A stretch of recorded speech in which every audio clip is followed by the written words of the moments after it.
Hello, it's me. So now it's time to take this Chaos Rhombic Tricontahedron Petaminx made by Nathan Wilson and give it a scramble and a solve. Now, a couple things to look at first. The reason why it's called Chaos is you can see the color pattern is pretty fascinating, where you have colors that sort of slice right into other colors, which makes the perspective really, really challenging. And I think that that's going to be an issue because not only is it a supercube, it's also a supercube with very undefined sides. I'm going to have to go from the centers on through, and well, in order to know that this is the next color, I have these small stickers here. Now, the challenge is also more because on the orange layer, a bunch of the orange stickers, as you can see, well, they fell off. Some of which I saw in here, and some of which I tried to pick up.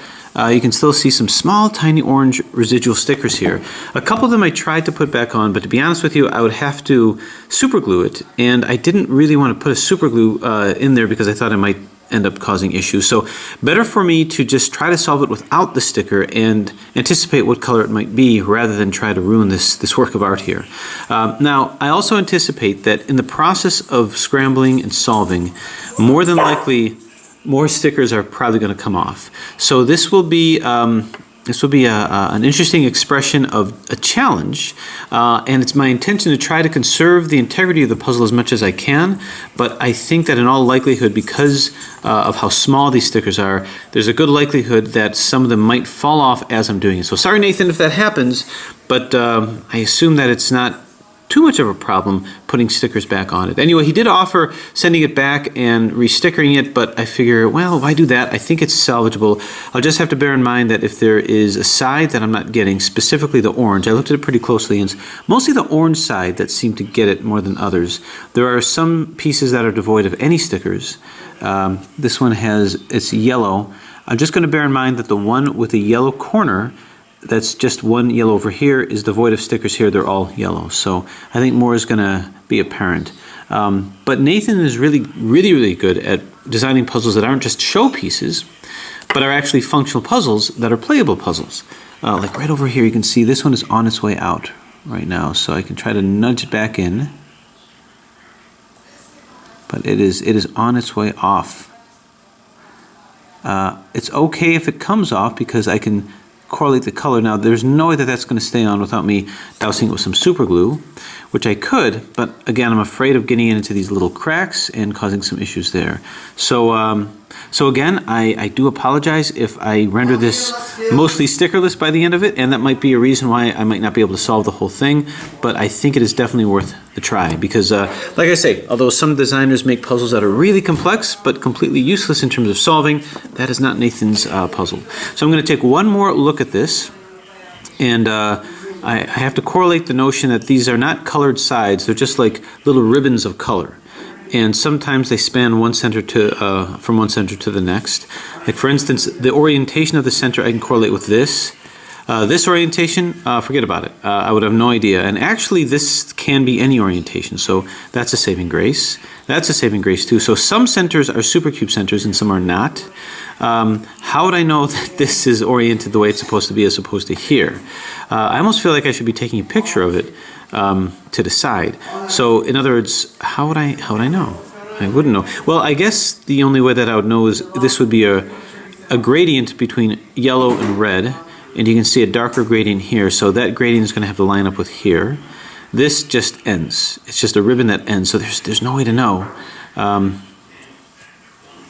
Okay, so I'm going to do this. I'm going to actually take a look at it from all sides here so that I can maybe correlate it.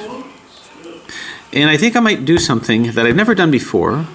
Take a picture of all the different sides so that I can, maybe if I run into a snafu about orientation, I'll have a frame of reference. Or maybe not. Maybe that's part of the solve experience. And usually I don't. Usually I don't take notes like that or take pictures like that. But why not? So this is the green side here, and I kind of want to correlate the different sides with each other. So that's over here. I'm going to correlate this over here. And correlate it over here. Okay, let's go to the opposite side. You know what? Never mind. Let's just scramble it. That's what we've been waiting for, right? Okay, so this is a Petaminx. So now, in order for me to pay attention, I'm going to have to get a good idea of what the structure of the puzzle looks like. So these corners are going to line up with here. As long as I can do that, then I can scramble. So I'm doing some of the superficial layers first. We'll do a deep layer here also. Well, I guess another deep layer here. And I think the structure of these corners, these slices, are going to be what's going to help. All right, so here it is, the scramble. And I got to make sure that these slices line up. Now, does this line up over here? Okay, so I'm having a hard time moving it from this direction.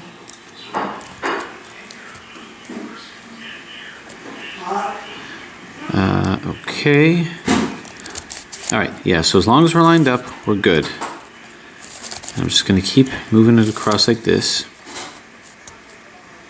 Okay, I'm going to show a little bit of the scramble here. Now, if I really wanted a challenge, what I would do is maybe a layer by layer. Here, I did a little bit of a deep scramble here too. Okay, good. Even in a scrambled state, you can tell that there's a lot of chaotic elements to this. This will go here, here, and I can only imagine, well, I'm about to find out, what it looks like when it's fully scrambled.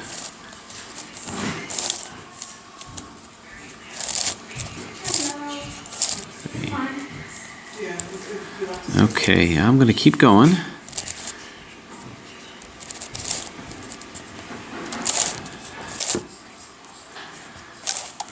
Over here. Okay, so you can see already we're looking fairly scary. Okay, now my fear is that as I'm turning this, stickers are flying off. I don't see that happening, but I feel a little restricted in just the freedom of my movements, just because I'm afraid that it'll become... Now, if that happens, if I'm finding that this has just become a stickerless thing, I may give up the solve, just because it'll be almost impossible. And honestly, before I was asking the question, why do we have stickerless puzzles? I'm now finding out why. In a puzzle like this, it would certainly... I think a stickered puzzle is great as a showpiece for something like this. But I can certainly see why a stickerless would be much more of a comfortable solve. Don't get me wrong, black and stickered is always the way to go.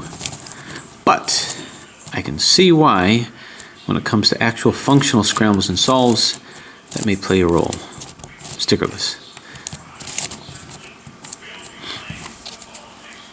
Okay, now at this point, I think it's pretty well known that there's no turning back. It is what it is. The scrambling shall continue, and the only way this thing is going to get back to its previous days of glory is if it's either reassembled or solved. And I don't like to let a puzzle go unsolved. Okay, so I'm starting to get more comfortable with the movement. The brain kind of adapts to complexity like this. By adapting, you're able to more firmly apply different strategies, well, apply the movement. There we go, we'll do that. Now I think I was trying to get this to move. This isn't moving here, which means something isn't quite oriented. Okay, this is a little off here. Now without the ability to corner cut, it might be a little unforgiving. In other words, unless it's completely aligned, it won't move. So right now this is locked up. Oh, there we go.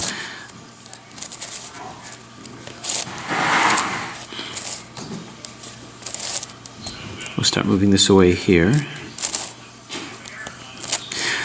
Yeah, there's a lot of unconscious aspects of the solve that we start to rely on. What do I mean by that? Well, like I say, the structure of the puzzle starts to embolden itself on your mind. And if you've ever noticed that certain complex puzzles that were hard at first become easier with subsequent solves, it's because of an adaptation of perspective. And anything that seems scary and new at first, with enough exposure, seems just normal. Okay. All right, so I have basically a pattern that I'm doing to make sure that all pieces are separated. I figure if I'm in it, I might as well be in it.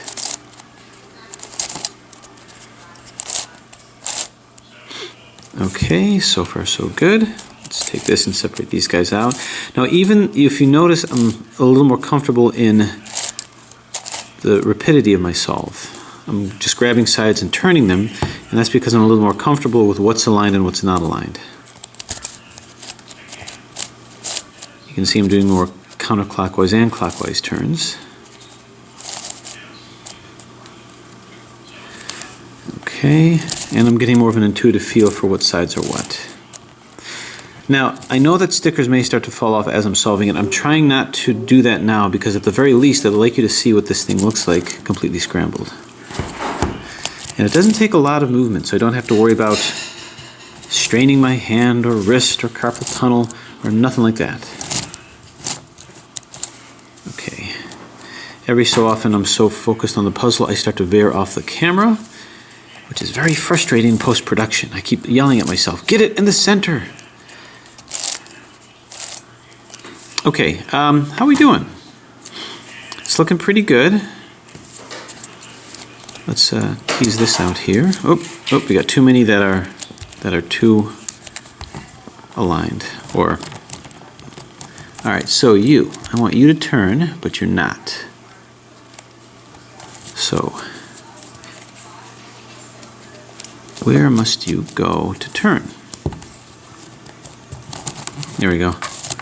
Look at this piece. Look at that. How did you do that, Nathan? How did you get so many colors together? That is absolutely amazing. 4 months it took to make this. Now, I'm amazed at that, not because 4 months is a long time.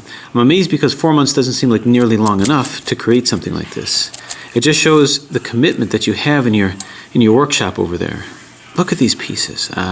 When they're isolated by themselves, you can really see the complexity inside of that. I tell you, you certainly had a vision. Nathan certainly had a vision, but how do you get a vision for this? What template did you use? How did you decide the color scheme? Did you draw it on paper? Did you say this is the shape that I was going for? Absolutely amazing to create something like this.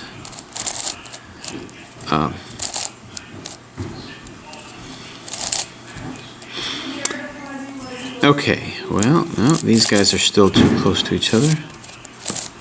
Okay, well, God help me if you decide to ghost this.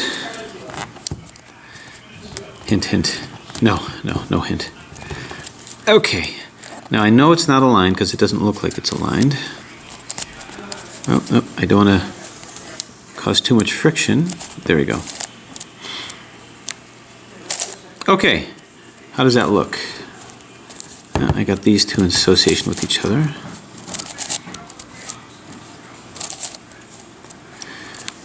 Okay, that looks pretty good. I think every side really had a go at the scramble. So let's take a look at this. Now, some of you may look at this and say, well, honestly, the scrambled version doesn't look too different than the solved version, but it does, trust me, because you've got these pieces that are in isolation. So you no longer see a grand scheme of the puzzle, a grand color scheme. You're just seeing individual pieces that somehow have to fit together. Let's move this away from this side. And let's move this away from itself here. And let's scramble this down over to here. Okay. Oh, these guys belong together, so let's move them away.